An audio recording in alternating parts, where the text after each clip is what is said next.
नमस्ते। आज की मनुस्मृति के कक्षा में आप सबका स्वागत है। चलो, तो आज हम लोग श्लोक देखेंगे। कुपात्र को विद्यादान का निषेध। विद्ययेव समं कामं मर्तव्यं ब्रह्मवादिनाम् आपद्यपि हि घोरायां न त्वेनामिरेण वपेत। वेद का विद्वान चाहे विद्या को साथ लेकर मर जाए, किंतु भयंकर आपत्ति काल में भी इस विद्या को बंजर भूमि में बीज के समान विद्या के ईर्ष्या द्वेषी कुपात्र व्यक्ति के मस्तिष्क में ना बोए, अर्थात जहाँ विद्या फलवती ना हो, जो उसका विनाश या दुरुपयोग करे, ऐसे कुपात्र को ना दे। ठीक है, तो आपके पास किसी अच्छी चीज़ का ज्ञान है तो उसे किसी योग्य व्यक्ति को ही दिया दें, ताकि वो उसका अच्छा उपयोग करे, समाज कल्याण में उपयोग करे। ठीक है, या अपना जीविका चलाने के लिए धन उपार्जन में करे। उसको समाज के नुकसान में, या फिर उसने ज्ञान लिया और उसका यूज ही नहीं कर रहा, ऐसे व्यक्ति को ना दे। आगे विद्यादान संबंधी आख्यान एवं निर्देश। तो विद्या ब्राह्मण मेत्याह शिवधस्ते अस्मि रक्ष माम असूय काय माँ दास्तता श्याम व्यक्तमा। एक आख्यान प्रचलित है कि एक बार विद्या विद्वान ब्राह्मण के पास आकर बोली, मैं तेरा खजाना हूँ, तू मेरी रक्षा कर।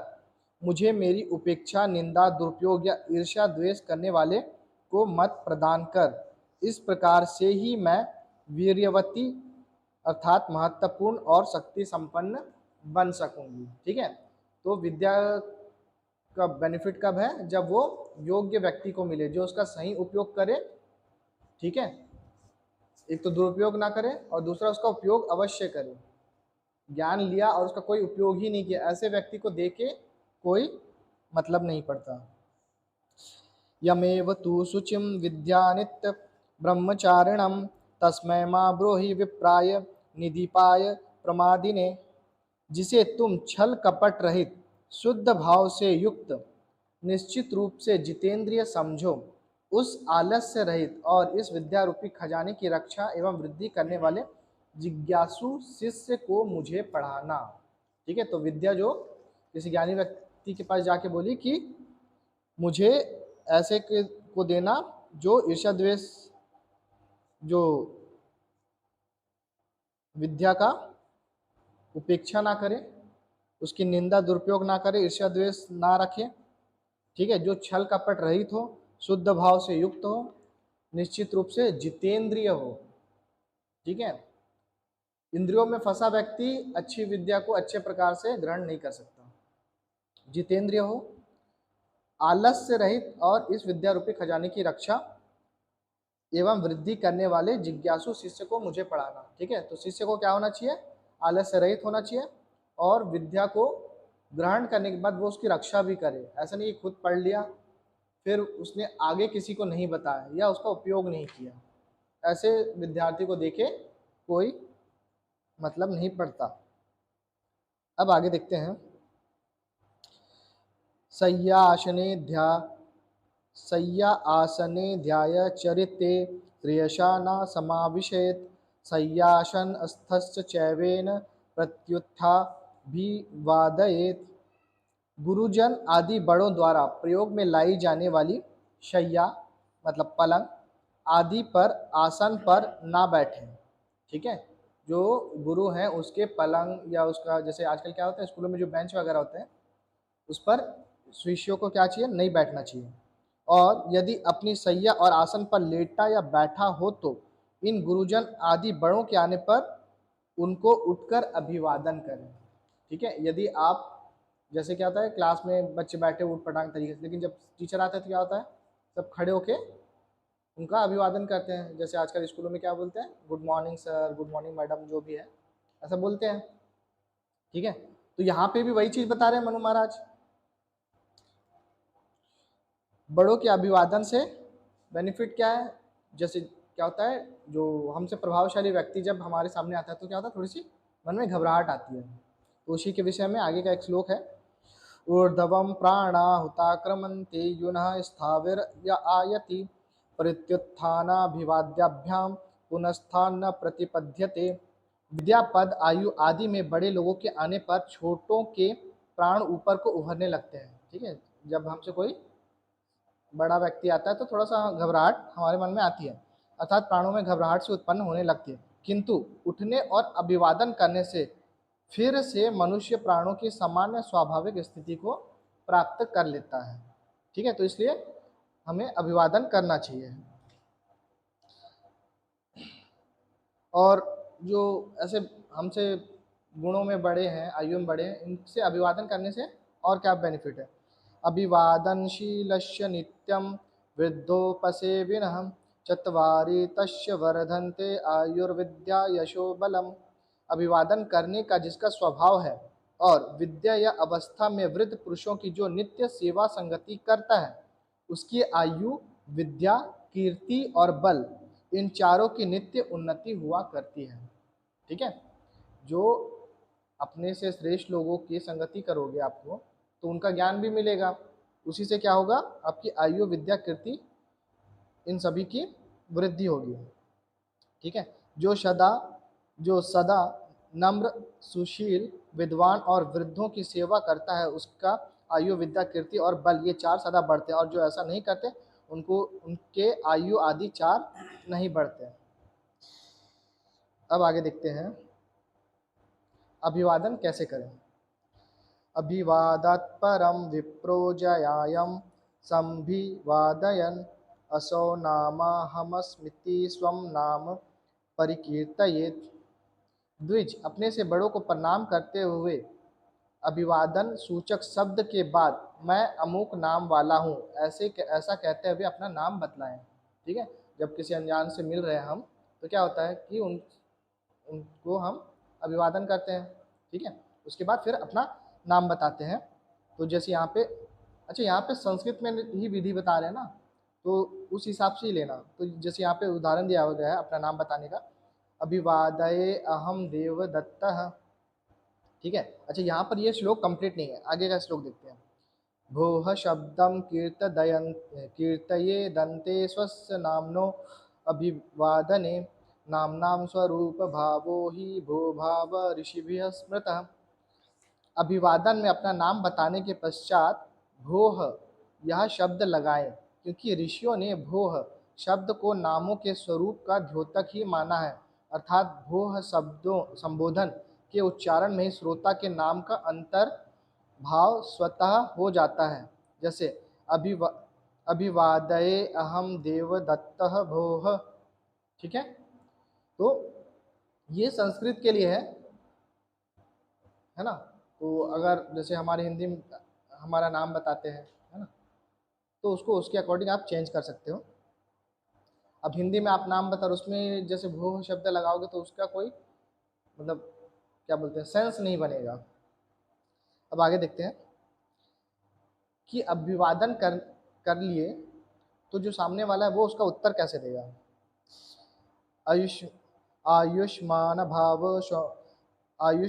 भव सौम्येति वाच्य विप्र अभिवादने अकारश्चस्य नाम्नोऽन्ते वाच्यः पूर्वाक्षर प्लुतः। अभिवादन का उत्तर देते समय द्विज को हे सौम्य, आयुष्मान हो, ऐसा कहना चाहिए, और नमस्कार करने वाले के नाम के अंतिम में अकार आदि स्वरों को पहले अक्षर सहित प्लुत की ध्वनि में उच्चारण करें। ठीक है, यहाँ तक समझ में आया? नहीं आया? आगे देखते हैं। जैसे देवदत्त नाम में अंतिम स्वर अकार है, जो तू में मिला हुआ है, इस प्रकार जो त में मिला हुआ है, इस प्रकार त सहित अकार को अर्थ अंतिम त को प्लुत बोले। उदाहरणार्थ आयुष्मान भव सौम्य देवदत्त अथवा आयुष्मान भव सौम्य यज्ञ दत्त। ठीक है, यहाँ पे समझ में आया? नहीं आया तो इसको ध्यान से सुनिए कि जैसे हम किसी का नाम ले रहे हैं ना, तो जैसे राम कृष्ण हम बोलते हैं, ठीक है, तो वो राम नहीं होता, वो रामो होता है। ठीक है, अ का हल्का सा उच्चारण आता है उसमें।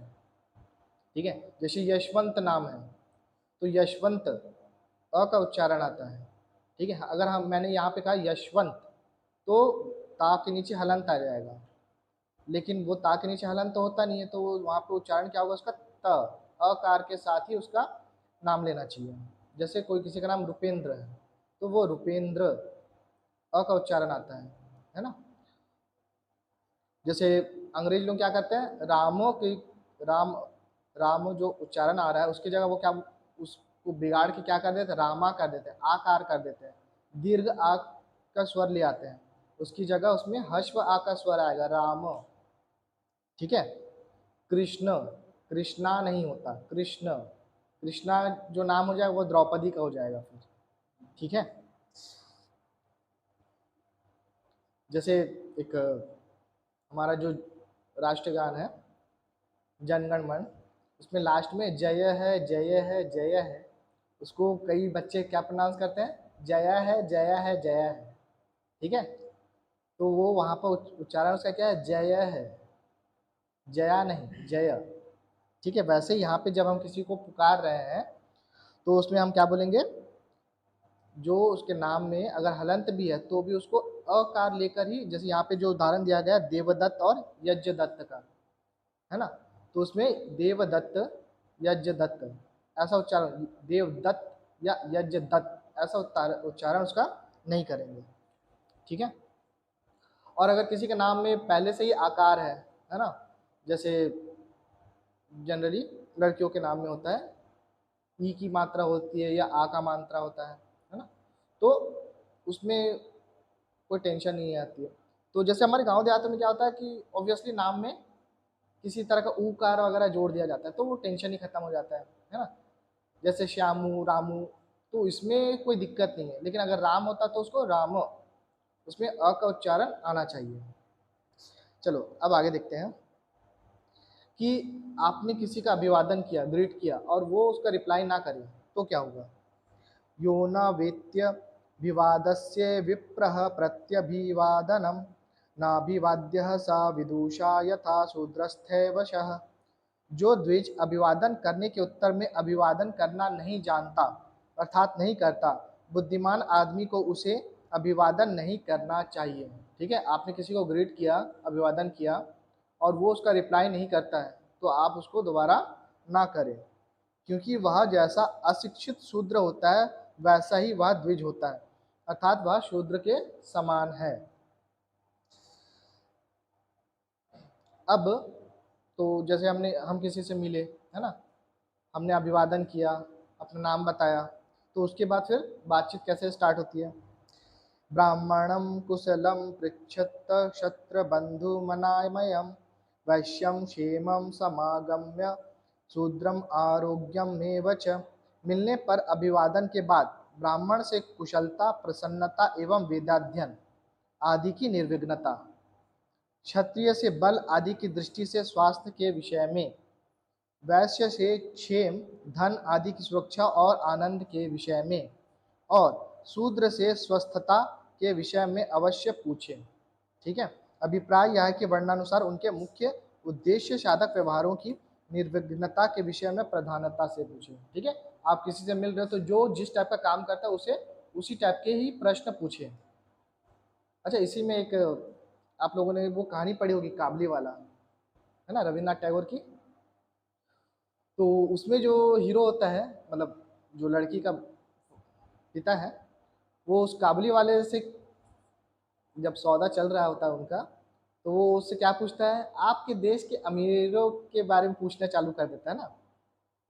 अब वो बेचारा साधारण सा व्यापारी जो वहां से कुछ मेवे लाके यहाँ पे बेच रहा है, उसको उसके देश के मेवों के बारे, मतलब उसको पूछना चाहिए आप कैसे खेती करते हो, कैसे उगाते हो, कहाँ से लाते हो, यहाँ तक आने में क्या समस्या, ये पूछना चाहिए था, लेकिन वो वहां पर उसको क्या पूछ रहा है कि आपके देश के अमीरों का क्या हाल है। ठीक है, तो ये टोटली सेंसलेस है। आप जिससे बात करें उसके लेवल का बात करें ना, आप उससे बिल्कुल इतर बात करोगे तो आपके बात का कोई अर्थ ही नहीं रह जाता। ठीक है, तो वो यहाँ पर समझाया जा रहा है कि आप जैसे किसी ज्ञानी व्यक्ति से मिले तो उनके ज्ञान के बारे में पूछे। ठीक है, हमको अगर वो ज्ञान अर्जित करना है तो उसके बारे में गाइडेंस ले, तो ये करें। ठीक है, अब आप वो ऐसा जो इस कॉलेज का प्रोफेसर है, मान लो सिंपल सा, वो सिंपल सा पढ़ा रहा है, कोई फिजिक्स पढ़ा रहा है, आप उसको पॉलिटिक्स के बारे में पूछना चालू कर दो, है ना, तो ये तो विचित्र बात हो जाएगी। चलो आगे देखते हैं। दीक्षित के नामोच्चारण का निषेध। ठीक है, तो जब हम जिसको पढ़ा रहे हैं उसका नाम नहीं लेना है। कैसे? अवाच्यो दीक्षितो नाम्नाम यवि यानपि यो भवेत् भो भवत् पूर्वकम त्वेनाम भी भाषेत धर्मवित्। विद्या प्राप्ति हेतु उपनयन में दीक्षित ब्रह्मचारी आदि ब्रह्मचारी यदि कोई छोटा भी हो तो उसे नाम लेकर नहीं पुकारना चाहिए। व्यवहार में चतुर व्यक्ति को चाहिए कि वह अपने से छोटे व्यक्ति को भी भो भवत जैसे आदर बोधक शब्दों से संबोधित करे। जैसे हिंदी में हम लोग इसकी जगह आप शब्द यूज करते हैं, है ना। ठीक है, जैसे हमारे कॉलेज में हम लोग को एक चीज़ सिखाया जाता है कि आप सबसे ज़्यादा प्रयोग करें हम शब्द का, उसके बाद आप शब्द का, उसके बाद तुम शब्द का, और सबसे कम तू शब्द का। ठीक है, सबसे ज़्यादा हम, उसके बाद आप। तो जनरली क्या होता है कि हम अगर किसी से बात कर रहे हैं तो हम लोग को ज़्यादा से ज़्यादा क्या उपयोग करना चाहिए? आप शब्द का ही उपयोग करना चाहिए। ठीक है। पर स्त्री के नामोच्चारण का निषेध। पर पत्नी तु या स्त्री स्यादा संबंधा च योनितः तां ब्रूयाद भवति एवं सुभगे भगनीति च। ठीक है, तो कोई पराई महिला है जिसके साथ हम हमारी बहन नहीं है, हमारे फैमिली रिलेशंस में नहीं है, तो जो कोई महिला दूसरे की पत्नी हो और सगेपन से संबंध ना रखने वाली हो, ठीक है, अर्थात बहन आदि ना हो, उसे भवती, सुभगे, भगिनी इस प्रकार के शिष्टाचार वाचक शब्दों से संबोधित करें। ठीक है, आजकल एक बड़ा चला है कि हम लोग मैडम शब्द यूज कर देते हैं, वो बिल्कुल ना करें। ठीक है, दीदी बोल लीजिए, बहन बोल लीजिए, है ना। चलो अब आगे देखते हैं हम लोग। समाज में सम्मान के आधार। ठीक है, किसको हमको सम्मान देना है, किनको किनको। वित्तम बंधुर्वयः कर्म विद्या भवति पंचमी एतानि मान्यस्थानानि गरियो यद्दुत्तरम। धन, बंधु बांधव, आयु, उत्तम कर्म और पांचवी श्रेष्ठ विद्या, ये 5 सम्मान देने के स्थान है, परंतु इनमें, ठीक है, क्या क्या? धन, बंधु बांधव मतलब हमारे फ्रेंड्स और फैमिली जो है, फ्रेंड्स एंड फैमिली, ये, उसके बाद आयु, उसके बाद उत्तम कर्म, उसके बाद क्या है? श्रेष्ठ विद्या। ये 5 सम्मान देने के स्थान है, परंतु इनमें जो जो बाद वाला है वह अतिशयता से उत्तम अर्थात बड़ा है। ठीक है, ये जो लिस्ट बताई गई इसमें जो पीछे आ रहा है उसकी इंपॉर्टेंस ज़्यादा है। जैसे धनी से अधिक बंधु बांधव, कोई धनी व्यक्ति है उससे ज़्यादा सम्मान हम किसको देंगे? हमारे फ्रेंड्स एंड फैमिली को। बंधु से अधिक बड़ी आयु वाले, ठीक है, फ्रेंड्स एंड फैमिली में भी जो बड़ी आयु वाले हैं उसको ज़्यादा सम्मान देंगे। उसके बाद बड़ी आयु वाले से अधिक श्रेष्ठ कर्म वाले। अब इसके बाद भी क्या है? जिसका नेचर अच्छा है ना, हमसे, वो हमारे, मान लो क्या है, हमारे फैमिली रिलेशंस में है, आयु में बड़ा है, लेकिन अगर उसके कर्म अच्छे नहीं है तो उसका रिस्पेक्ट बाद में आएगा। जो उससे अच्छे कर्म वाला होगा उसका सम्मान पहले। ठीक है, और श्रेष्ठ कर्म वालों से उत्तम विद्वान उत्तरोत्तर अधिक माननीय है। ठीक है, तो यहाँ पे सबसे श्रेष्ठ जो अधिक विद्वान है वो उसका सम्मान, उसके बाद श्रेष्ठ कर्म। ठीक है, सबसे लास्ट में है यहाँ पे धन वाला। लेकिन आजकल क्या है, सबसे विद्वान व्यक्ति का सम्मान सबसे लास्ट होता है और सबसे जो धनी होता है उसका सम्मान सबसे पहले होता है।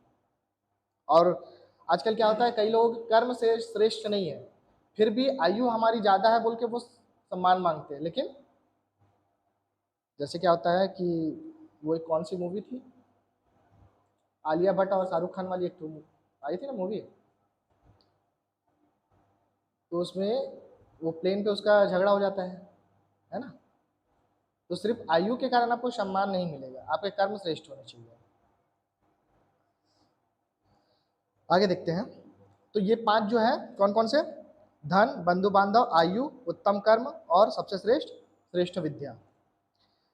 पंचानां त्रिषु वर्णेषु भूयांशि गुणवन्ति च यत्र स्युः सो अत्र मानः शूद्रोऽपि दशम्यं गतः। तीनों वर्णों में अर्थात ब्राह्मण, क्षत्रिय और वैश्यों में परस्पर उक्त 5 गुणों में उत्तरोत्तर स्तर वाले अधिक संख्या में गुण जिसमें हों।